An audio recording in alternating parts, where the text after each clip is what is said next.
The house of Arabu, Robert Ervin Howard.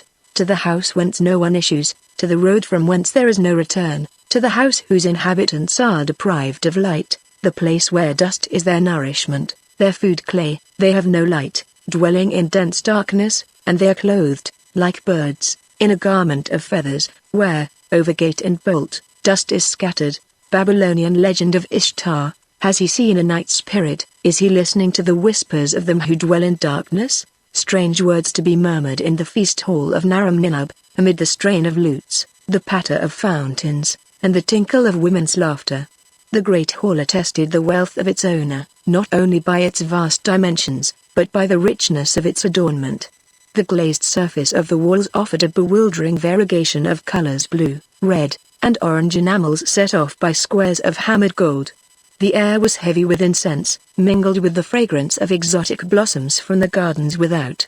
The feasters, silk-robed nobles of Nippur, lounged on satin cushions, drinking wine poured from alabaster vessels, and caressing the painted and bejeweled playthings which Naram-Ninub's wealth had brought from all parts of the east. There were scores of these, their white limbs twinkled as they danced, or shone like ivory among the cushions where they sprawled. A jeweled tiara caught in a burnished mass of night-black hair, a gem-crusted armlet of massive gold, earrings of carven jade, these were their only garments. Their fragrance was dizzying. Shameless in their dancing, feasting and love-making, their light laughter filled the hall in waves of silvery sound. On a broad cushion-piled dais reclined the giver of the feast, sensuously stroking the glossy locks of a lithe Arabian who had stretched herself on her supple belly beside him. His appearance of sybaritic clangor was belied by the vital sparkling of his dark eaves as he surveyed his guests. He was thick-bodied, with a short blue-black beard, a semi-tone of the many drifting yearly into Shima. With one exception, his guests were Shimirians, shaven of chin and head. Their bodies were padded with rich living, their features smooth and placid. The exception among them stood out in startling contrast. Taller than they, he had none of their soft sleekness. He was made with the economy of relentless nature. His physique was of the primitive, not of the civilized athlete. He was an incarnation of power, raw, hard, wolfish in the sinewy limbs, the corded neck, the great arch of the breast, the broad hard shoulders. Beneath his tousled golden mane his eyes were like blue ice. His strongly chiseled features reflected the wildness his frame suggested. There was about him nothing of the measured leisure of the other guests, but a ruthless directness in his every action. Whereas they sipped, he drank in great gulps. They nibbled at tidbits, but he seized whole joints in his fingers and tore at the meat with his teeth. Yet his brow was shadowed, his expression moody. His magnetic eyes were introspective. Wherefore Prince Albin lisped again in Naram-Ninub's ear, as the Lord, pious, heard the whispering of night things. Naram-Ninub eyed his friend in some worriment. "Come, my lord," said he, "you are strangely distraught. Has any here done aught to offend you?" Pius roused himself as from some gloomy meditation and shook his head. "Not so, friend, if I seem distracted it is because of a shadow that lies over my own mind." His accent was barbarous, but the timbre of his voice was strong and vibrant. The others glanced at him in interest. He was Eanatum's general of mercenaries, an Argive whose saga was epic. "Is it a woman, Lord Pius?" asked Prince Inakli with a laugh. Pius fixed him with his gloomy stare and the prince felt a cold wind blowing on his spine. "Aye, a woman," muttered the Argive. "One who haunts my dreams and floats like a shadow between me and the moon. In my dreams I feel her teeth in my neck, and I wake to hear the flutter of wings and the cry of an owl." A silence fell over the group on the dais. Only in the great hall below rose the babble of mirth and conversation and the tinkling of lutes, and a girl laughed loudly, with a curious note in her laughter. "A curse is upon him," whispered the Arabian girl. Naram-Ninub silenced her with a gesture, and was about to speak, when Ibn lisped, "My lord Pius, this has an uncanny touch, like the vengeance of a god. Have you done aught to offend a deity?" Naram-Ninub bit his lip in annoyance. It was well known that in his recent campaign against the Argive had cut down a priest of Aenir in his shrine. Pius' maned head jerked up and he glared at Ibn as if undecided whether to attribute the remark to malice or lack of tact. The prince began to pale, but the slim Arabian rose to her knees and caught at Naram-Ninub's arm. "Look at Balibna." She pointed at the girl who had laughed so wildly an instant before. Her companions were drawing away from this girl apprehensively. She did not speak to them, or seem to see them. She tossed her jeweled head and her shrill laughter rang through the feast hall. Her slim body swayed back and forth, her bracelets clanged and jangled together as she tossed up her white arms. Her dark eaves gleamed with a wild light, her red lips curled with her unnatural mirth. "The hand of Arabu is on her," whispered the Arabian uneasily. "Balibna?" Naram-Ninub called sharply. His only answer was another burst of wild laughter, and the girl cried stridently, "To the home of darkness, the dwelling of Erhala, to the road whence there is no return, oh, Upsut, bitter is thy wine." Her voice snapped in a terrible scream, and bounding from among her cushions, she leapt up on the dais, a dagger in her hand. Courtesans and guests shrieked and scrambled madly out of her way. But it was at Piers the girl rushed, her beautiful face a mask of fury. The archive caught the wrist, and the abnormal strength of madness was futile against the barbarian's iron thews. He tossed her from him, and down the cushion-strewn steps, where she lay in a crumpled heap, her own dagger driven into her heart as she fell. The hum of conversation which had ceased suddenly, rose again as the guards dragged away the body. And the painted dancers came back to their cushions. But Piers turned and taking his wide crimson cloak from a slave, threw it about his shoulders. "Stay, my friend," urged Naram-Ninub. "Let us not allow this small matter to interfere with our revels. Madness is common enough." Piers shook his head irritably. "Nay, I'm weary of swilling and gorging. I'll go to my own house. Then the feasting is at an end," declared the Semite, rising and clapping his hands. "My own litter shall bear you to the house the lung has given you. Nay, I forgot you scorn the ride on other men's backs. Then I shall myself escort you home.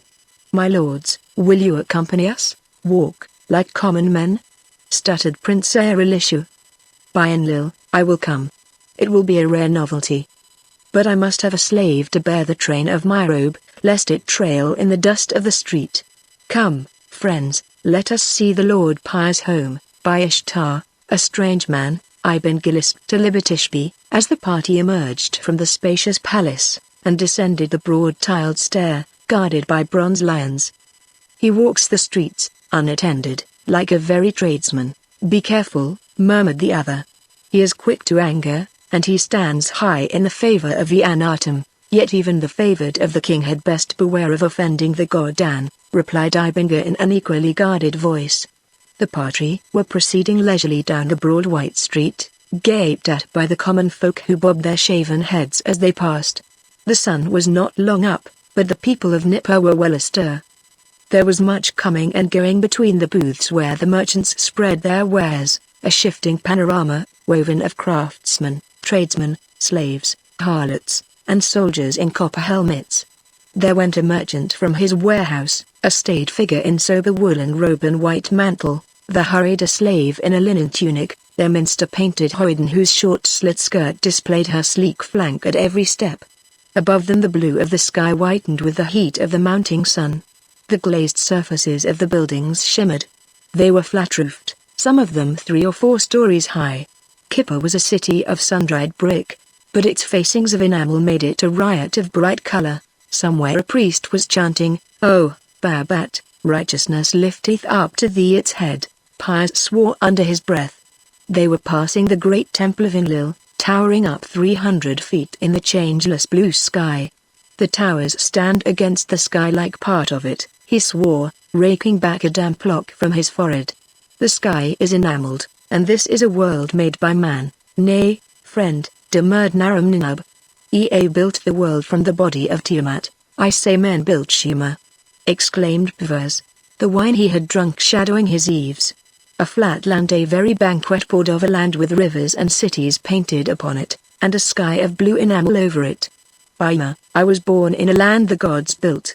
There are great blue mountains, with valleys lying like long shadows between, and snow peaks glittering in the sun. Rivers rush foaming down the cliffs in everlasting tumult, and the broad leaves of the trees shake in the strong winds. I, too, was born in a broad land, Piers, answered the Semite. By night the desert lies white and awful beneath the moon, and by day it stretches in brown infinity beneath the sun.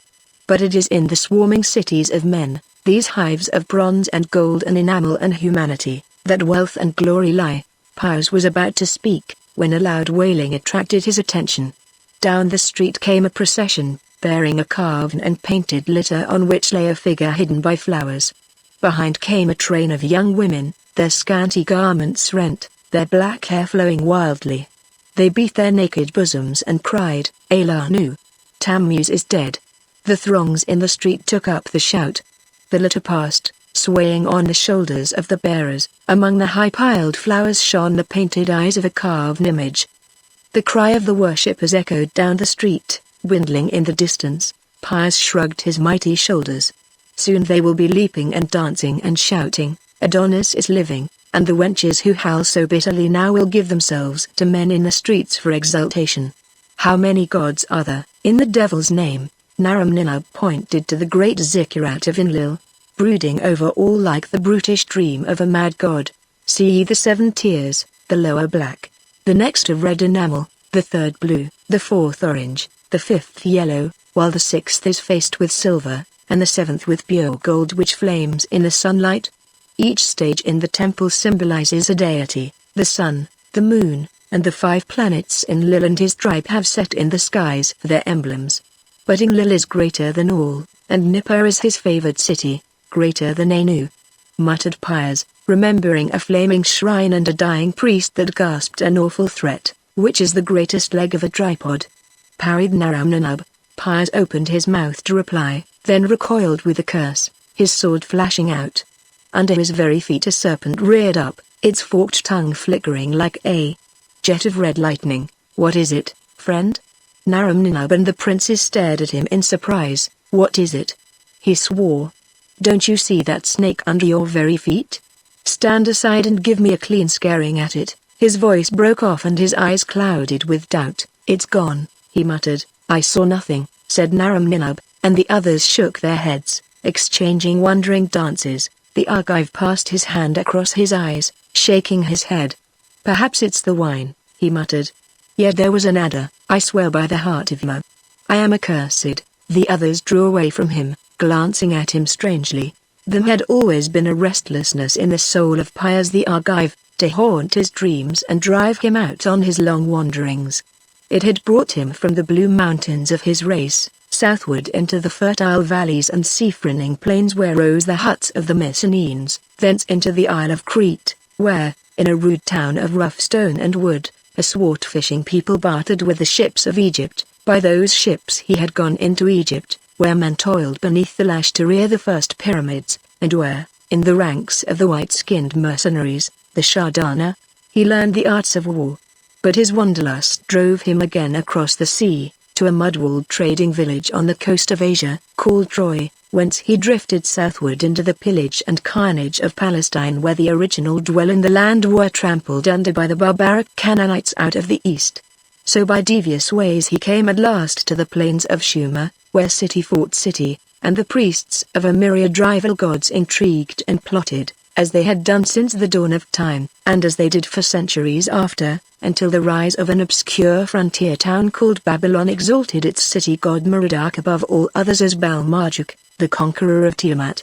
The bare outline of the saga of Piers the Argive is weak and paltry. It cannot catch the echoes of the thundering pageantry that rioted through that saga, the feasts, revels, wars, the crash and splintering of ships and the onset of chariots.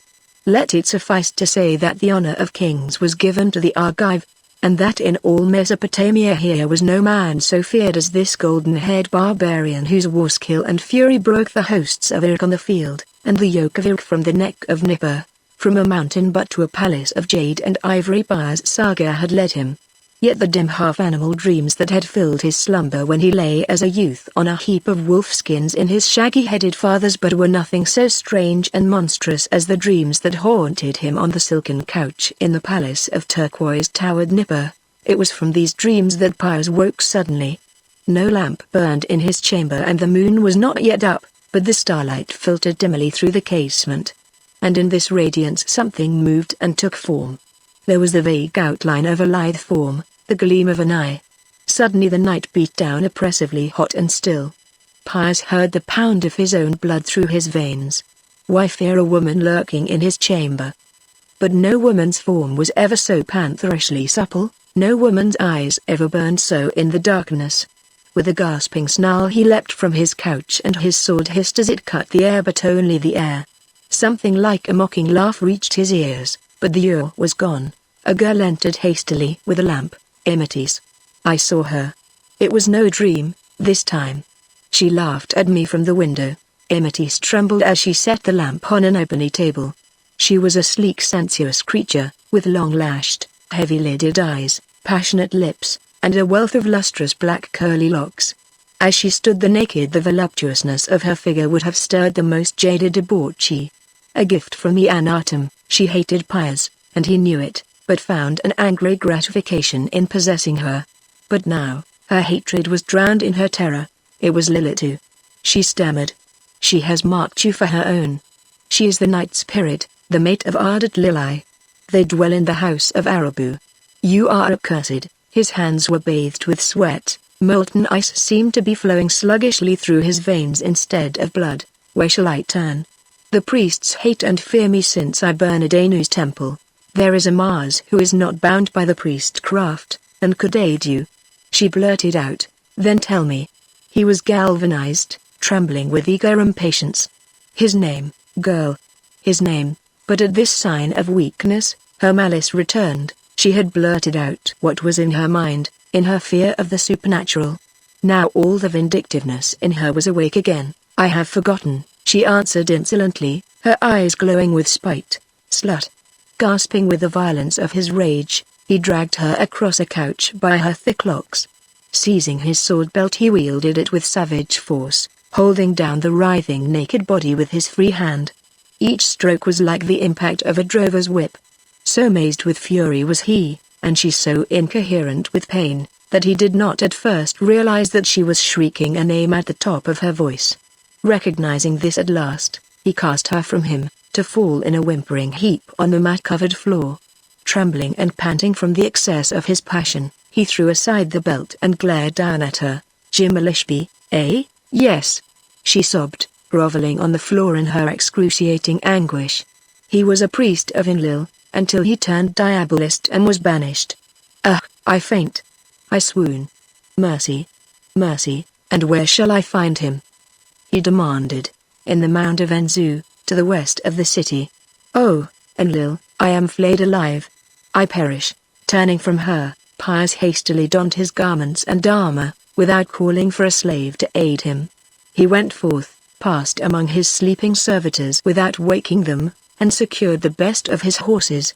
There were perhaps a score in all in Nippur, the property of the king and his wealthier nobles. They had been bought from the wild tribes far to the north, beyond the Caspian, whom in a later age men called Scythians. Each steed represented an actual fortune. Pius bridled the great beast and strapped on the saddle merely a cloth pad, ornamented and richly worked. The soldiers at the gate gaped at him as he drew rein and ordered them to open the great bronze portals, but they bowed and obeyed without question. His crimson cloak flowed behind him as he galloped through the gate. Enlil, swore a soldier. The archive has drunk over much of Naram Ninab's Egyptian wine. Nay, responded another, did you see his face that it was pale, and his hand that it shook on the rein? The gods have touched him, and perchance he rides to the house of Arabu. Shaking their helmeted heads dubiously, they listened to the hoofbeats dwindling away in the west, north, south and east from Nippur. Farm hues, villages and palm groves clustered the plain, threaded by the networks of canals that connected the rivers.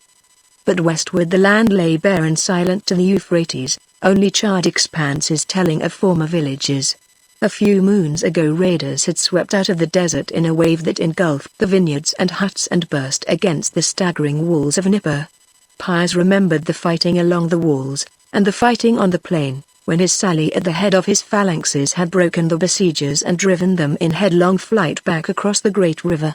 Then the plain had been red with blood and black with smoke. Now it was already veiled in green again as the grain put forth its shoots, uncared for by man. But the toilers who had planted that grain had gone into the land of dusk and darkness. Already the overflow from more populous districts was seeping back into the man-made waste. A few months, a year at most, and the land would again present the typical aspect of the Mesopotamian plain, swarming with villages, checked with tiny fields that were more like gardens than farms. Man would cover the scars man had made, and there would be forgetfulness, till the raiders swept again out of the desert. But now the plain lay bare and silent, the canals choked, broken and empty. Here and there rose the remnants of palm groves, the crumbling ruins of villas and country palaces. Further out, barely visible under the stars, rose the mysterious hillock known as the Mound of Enzu the Moon. It was not a natural hill, but whose hands had reared it and for what reason none knew. Before Nippur was built it had risen above the plain, and the nameless fingers that shaped it had vanished in the dust of time.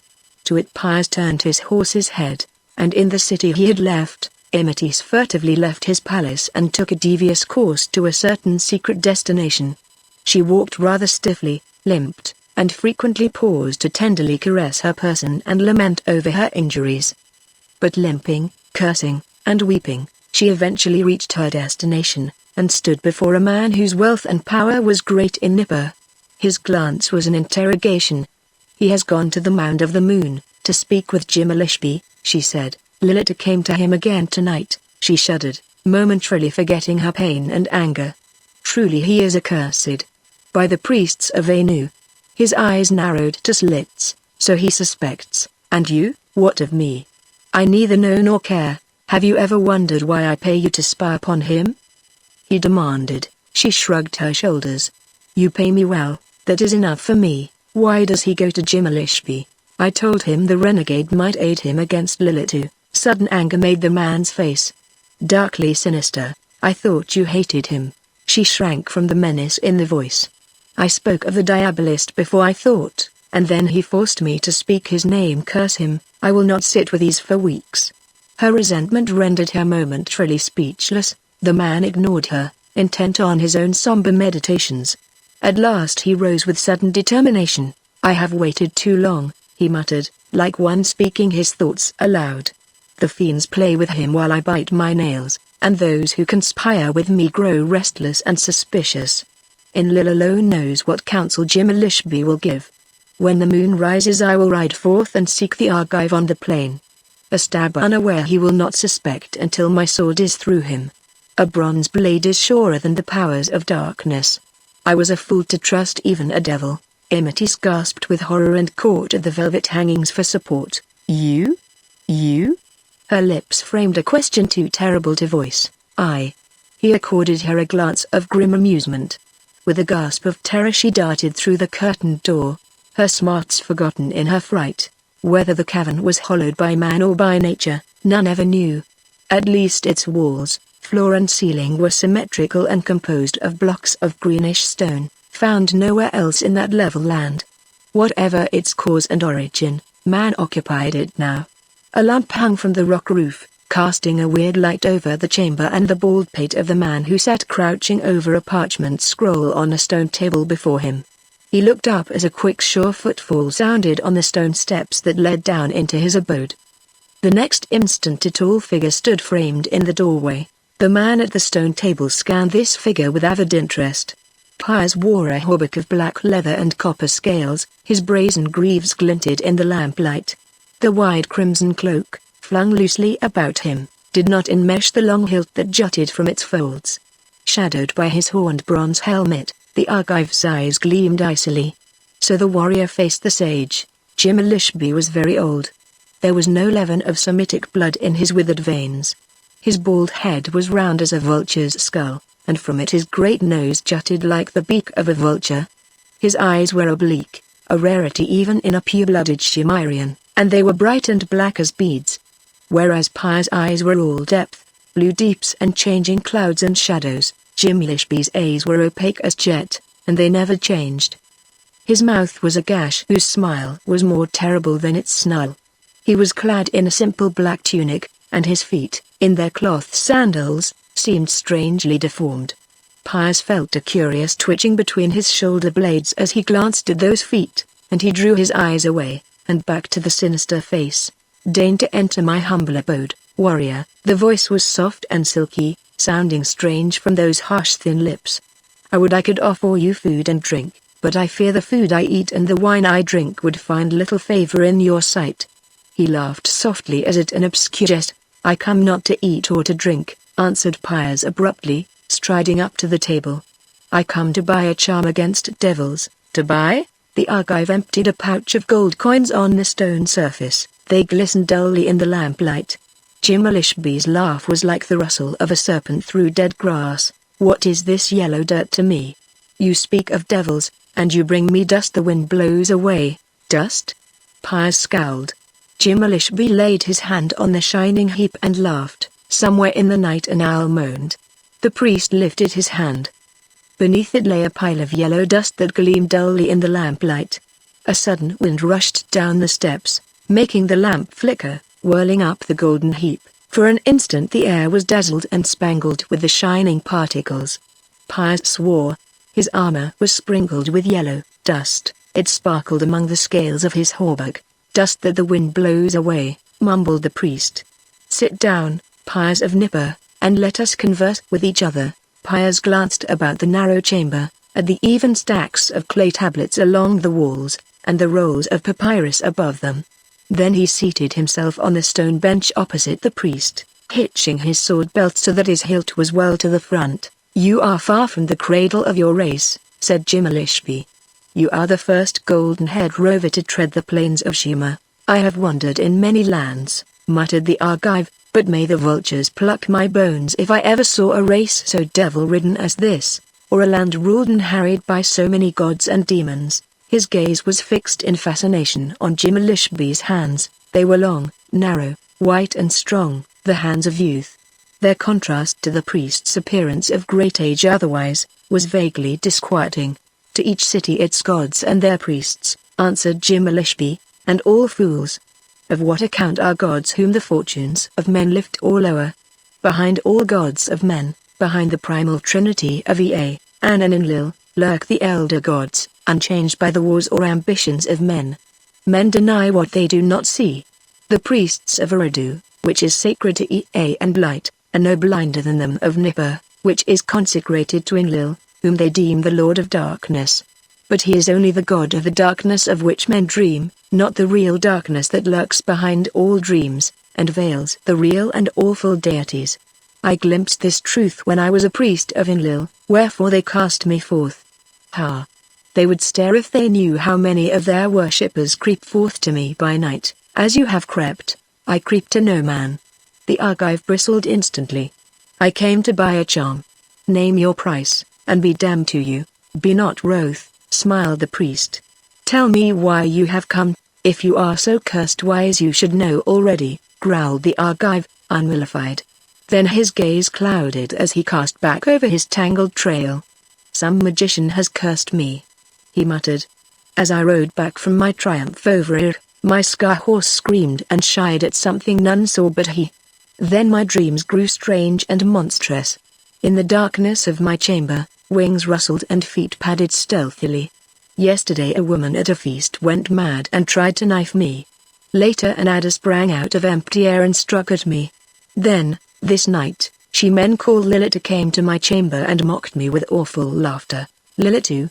The priest's eyes lit with a brooding fire, his skull face worked in a ghastly smile. "Verily, warrior, they plot thy ruin in the house of Arabu. Your sword cannot prevail against her, or against her mate Tardat Lilai. In the gloom of midnight her teeth will find your throat. Her laugh will blast your ears, and her burning kisses will wither you like a dead leaf blowing in the hot winds of the desert. Madness and dissolution will be your lot, and you will descend to the house of Arabu whence none returns." Pius moved restlessly, cursing incoherently beneath his breath. "What can I offer you besides gold?" he growled. "Much." The black eyes shone, the mouth gash twisted in inexplicable glee. "But I must name my own price, after I have given you aid." Pius acquiesced with an impatient gesture. "Who are the wisest men in the world?" asked the sage abruptly. "The priests of Egypt, who scrawled on yonder parchments, answered the Argive. Jimilishbi shook his head. His shadow fell on the wall like that of a great vulture, crouching over a dying victim. None so wise as the priests of Tiamat, who fools believe died long ago under the sword of Ea. Tiamat is deathless, she reigns in the shadows, she spreads her dark wings over her worshippers. I know them not, muttered Piers uneasily.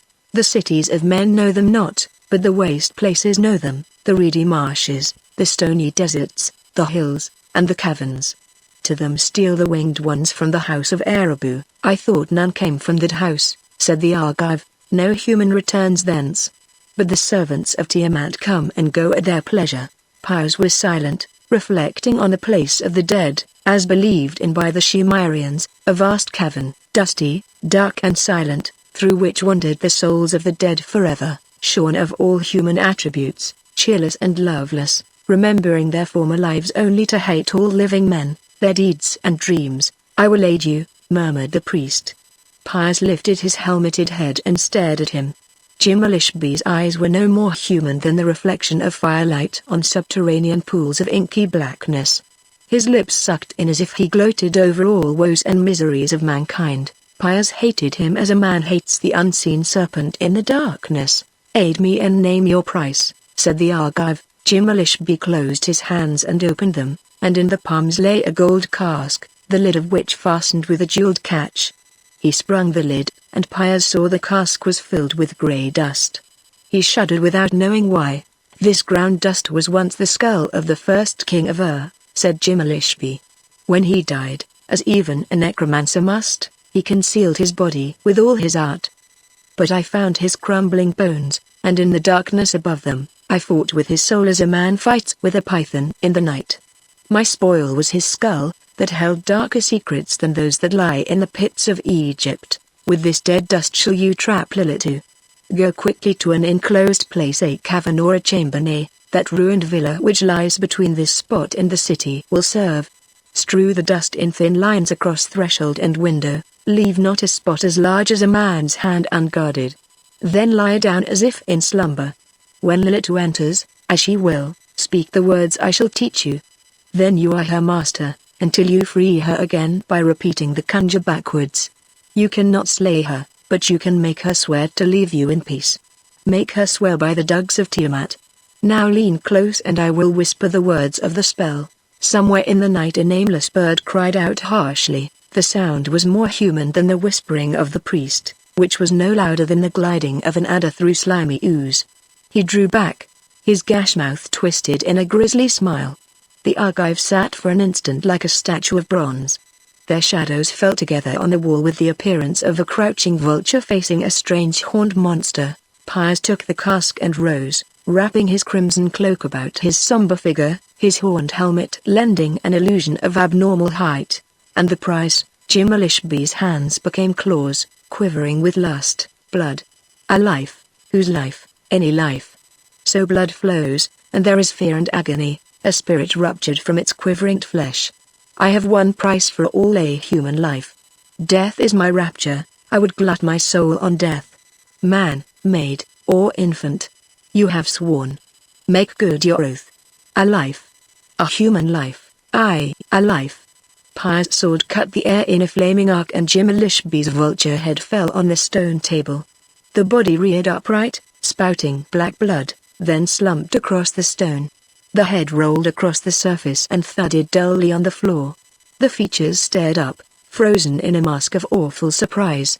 Outside there sounded a frightful scream as Piers' stallion broke its halter and raced madly away across the plain. From the dim chamber with its tablets of cryptic cuneiforms and papyri of dark hieroglyphics, and from the remnants of the mysterious priest, Piers fled. As he climbed the carven stair and emerged into the starlight he doubted his own reason. Far across the level plain the moon was rising, dull red, darkly lurid. Tense heat and silence held the land. Piers felt cold sweat thickly beading his flesh. His blood was a sluggish current of ice in his veins. His tongue clove to his palate. His armor weighted him and his cloak was like a clinging snare. Cursing incoherently he tore it from him. Sweating and shaking he ripped off his armor, piece by piece, and cast it away. In the grip of his abysmal fears he had reverted to the primitive. The veneer of civilization vanished. Naked but for loincloth and girded sword he strode across the plain, carrying the golden cask under his arm. No sound disturbed the waiting silence as he came to the ruined villa whose walls reared drunkenly among heaps of rubble. One chamber stood above the general ruin, left practically untouched by some whim of chance. Only the door had been wrenched from its bronze hinges. Piers entered. Moonlight followed him in and made a dim radiance inside the portal. There were 3 windows, gold-barred. Sparingly he crossed the threshold with a thin grey line. Each casement he served in like manner. Then tossing aside the empty cask, he stretched himself on a bare dais that stood in deep shadow. His unreasoning horror was under control. He who had been the hunted was now the hunter. The trap was set, and he waited for his prey with the patience of the primitive. He had not long to wait. Something threshed the air outside and the shadow of great wings crossed the moonlit portal. There was an instant of tense silence in which Piers heard the thunderous impact of his own heart against his ribs. Then a shadowy form framed itself in the open door. A fleeting instant it was visible, then it vanished from view. The thing had entered, the night fiend was in the chamber. Piers' hand clenched on his sword as he heaved up suddenly from the dais. His voice crashed in the stillness as he thundered the dark enigmatic conjurement whispered to him by the dead priest. He was answered by a frightful scream. There was a quick stamp of bare feet, then a heavy fail, and something was threshing and writhing in the shadows on the floor. As Piers cursed the masking darkness, the moon thrust a crimson rim above a casement, like a goblin peering into a window, and a molten flood of light crossed the floor. In the pale glow the Argive saw his victim, but it was no woman that writhed there. It was a thing like a man, lithe, naked, dusky-skinned. It differed not in the attributes of humanity except for the disquieting suppleness of its limbs, the changeless glitter of its eyes. It groveled as in mortal agony, foaming at the mouth and contorting its body into impossible positions. With a blood-mad yell Piers ran at the figure and plunged his sword through the squirming body. The point rang on the tiled floor beneath it, and an awful howl burst from the frothing lips, but that was the only apparent effect of the thrust. The Argive wrenched forth his sword and glared astoundedly to see no stain on the steel, no wound on the dusky body. He wheeled as the cry of the captive was re-echoed from without. Just outside the enchanted threshold stood a woman, naked, supple, dusky, with wide eyes blazing in a soulless face. The being on the floor ceased to writhe, and Piers' blood turned to ice. Lilith. She quivered at the threshold, as if held by an invisible boundary. Her eyes were eloquent with hate. They yearned awfully for his blood and his life. She spoke, and the effect of a human voice issuing from that beautiful unhuman mouth was more terrifying than if a wild beast had spoken in human tongue. "You have trapped my mate. You dare to torture ardent Lili, before whom the gods tremble. Oh, you shall howl for this. You shall be torn bone from bone, and muscle from muscle, and vein from vein. Loose him. Speak the words and set him free, lest even this doom be denied you." "Words," he answered with bitter savagery. "You have hunted me like a hound. Now you cannot cross that line without falling into my hands as your mate has fallen. Come into the chamber, bitch of darkness, and let me caress you as I caress your lover thus. And thus. And thus." Ardent Lili foamed and howled at the bite of the keen steel, and Lilith screamed madly in protest, beating with her hands as at an invisible barrier. "Cease. Cease. Oh, could I but come at you. How I would leave you a blind, mangled cripple. Have done. Ask what you will, and I will perform it." "That is well," grunted the Argive grimly. "I cannot take this creature's life, but it seems I can hurt him, and unless you give me satisfaction, I will give him more pain than ever he guesses exists in the world. Ask. Ask," urged the woman, twisting with impatience. "Why have you haunted me? What have I done to earn your hate?" "Hate?" She tossed her head. "What are the sons of men that we of Shuala should hate all of? When the doom is loosed, it strikes blindly. Then who, or what, loosed the doom of Lilith upon me, one who dwells in the house of Arabu? Why, in Ma's name?" swore Piers. "Why should the dead hate me?" He halted, remembering a priest who died gurgling curses. The dead strike at the bidding of the living. Someone who moves in the sunlight spoke in the night to one who dwells in Shuala. "Who? I do not know. You lie, you slut." It is the priests of Anu, and you would shield them. For that lie your lover shall howl to the kiss of the steel, butcher!" shrieked Lilitu. "Hold your hand. I swear by the dogs of Tiamat my mistress, I do not know what you ask. What are the priests of Anu that I should shield them? I would rip up all their bellies as I would yours, could I come at you. Free my mate, and I will lead you to the house of darkness itself, and you may wrest the truth from the awful mouth of the dweller himself, if you dare." "I will go," said Piers, "but I leave Ardat Lili here as hostage. If you deal falsely with me, he will writhe on this enchanted floor throughout all eternity." Lilith wept with fury, crying, "No devil in Shuala is crueler than you. Haste, in the name of Apsu." Sheathing his sword, Piers stepped across the threshold. She caught his wrist with fingers like velvet-padded steel, crying something in a strange inhuman tongue. Instantly the moonlit sky and plain were blotted out in a rush of icy blackness. There was a sensation of hurtling through a void of intolerable coldness, a roaring in the Argive's ears as of titan winds. Then his feet struck solid ground. Stability followed that chaotic instant, that had been like the instant of dissolution that joins or separates two states of being, a like instability, but in kind more alien than day and night. Piers knew that in that instant he had crossed an unimaginable gulf, and that he stood on shores never before touched by living human feet. Lilitu's fingers grasped his wrist, but he could not see her. He stood in darkness of a quality which he had never encountered. It was almost tangibly soft, all-pervading and all-engulfing.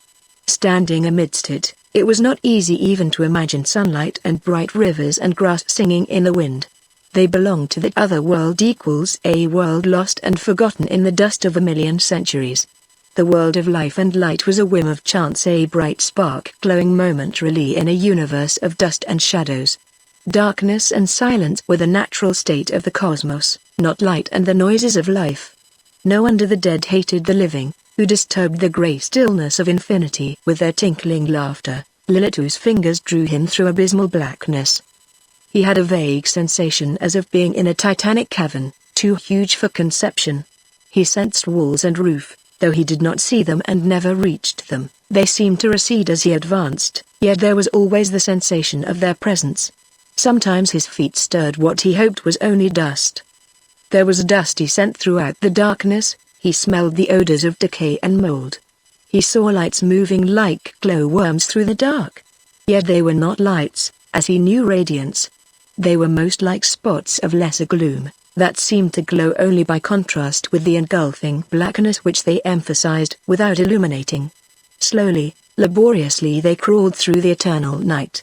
One approached the companions closely and Piers' hair stood up and he grasped his sword. But Lilith took no heed as she hurried him on.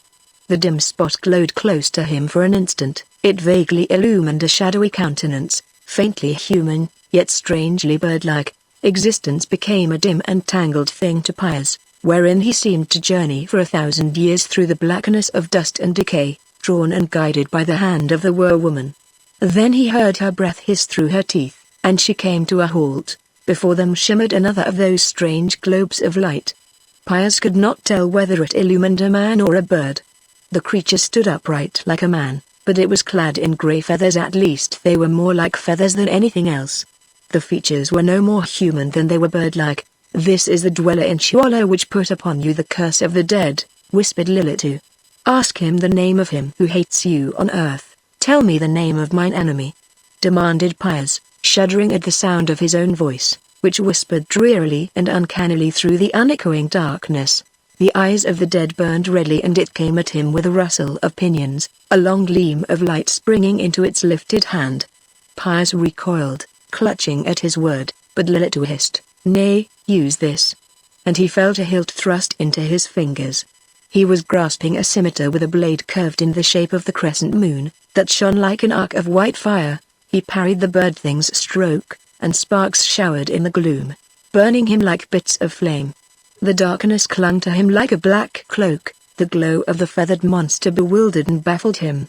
It was like fighting a shadow in the maze of a nightmare. Only by the fiery gleam of his enemy's blade did he keep the touch of it. Thrice it sang death in his ears as he deflected it by the merest fraction, then his own crescent edge cut the darkness and grated on the other's shoulder joint. With a strident screech the thing dropped its weapon and slumped down, a milky liquid spurting from the gaping wound. Piers lifted his scimitar again, when the creature gasped in a voice that was no more human than the grating of wind-blown boughs against one another, "Naram-Ninub, the great-grandson of my great-grandson. By black arts he spoke and commanded me across the gulfs, Naram-Ninub." Piers stood frozen in amazement. The scimitar was torn from his hand. Again Lilitu's fingers locked on his wrist. Again the dark was drowned in deep blackness and howling winds blowing between the spheres. He staggered in the moonlight without the ruined villa, reeling with the dizziness of his transmutation. Beside him Lilitu's teeth shone between her curling red lips. Catching the thick locks clustered on her neck, he shook her savagely, as he would have shaken a mortal woman. "Harlot of hell! What madness has your sorcery instilled in my brain?" "No madness." She laughed, striking his hand aside. "You have journeyed to the house of Arabu, and you have returned. You have spoken with and overcome with the sword of Apsu, the shade of a man dead for long centuries. Then it was no dream of madness." But Naram-Ninub, he halted in confused thought. "Why, of all the men of Nippur, he has been my staunchest friend." "Friend?" she mocked.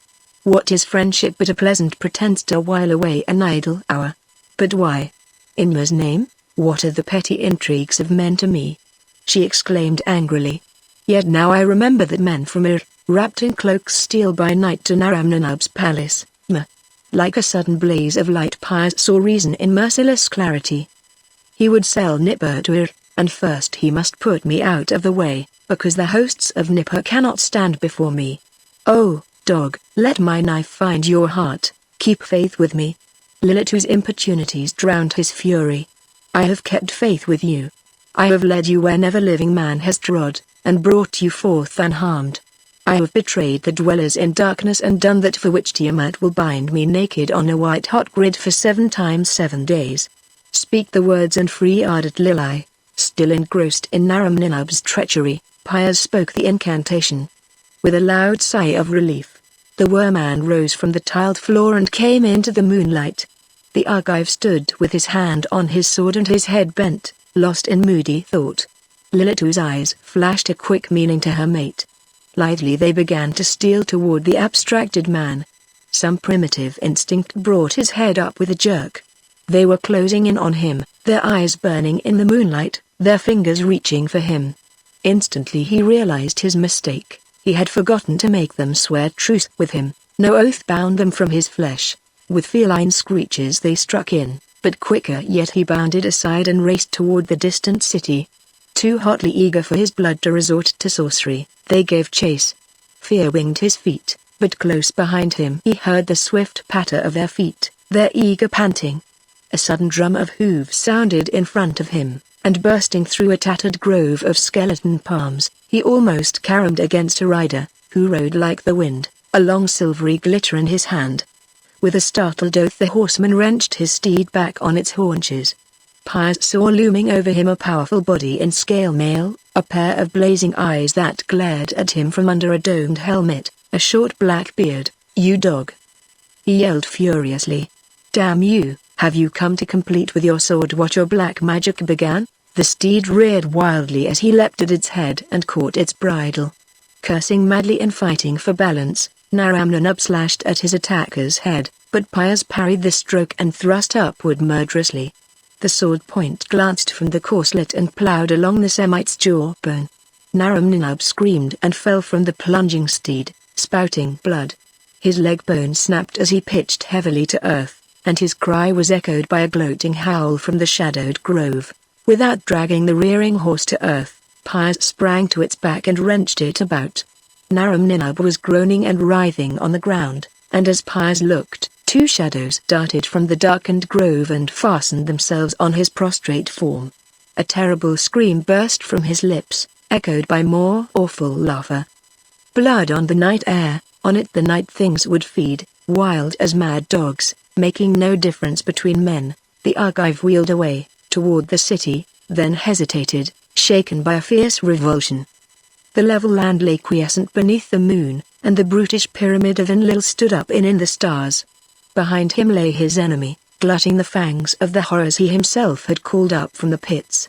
The road was open to Nipper, for his return to a devil-ridden people crawling beneath the heels of priest and king, to a city rotten with intrigue and obscene mysteries, to an alien race that mistrusted him, and a mistress that hated him. Wheeling his horse again, he rode westward toward the open lands, flinging his arms wide in a gesture of renunciation and the exultation of freedom. The weariness of life dropped from him like a cloak. His mane floated in the wind. Arid over the plains of Shumer shouted a sound they had never heard before, the gusty, elemental, reasonless laughter of a free barbarian.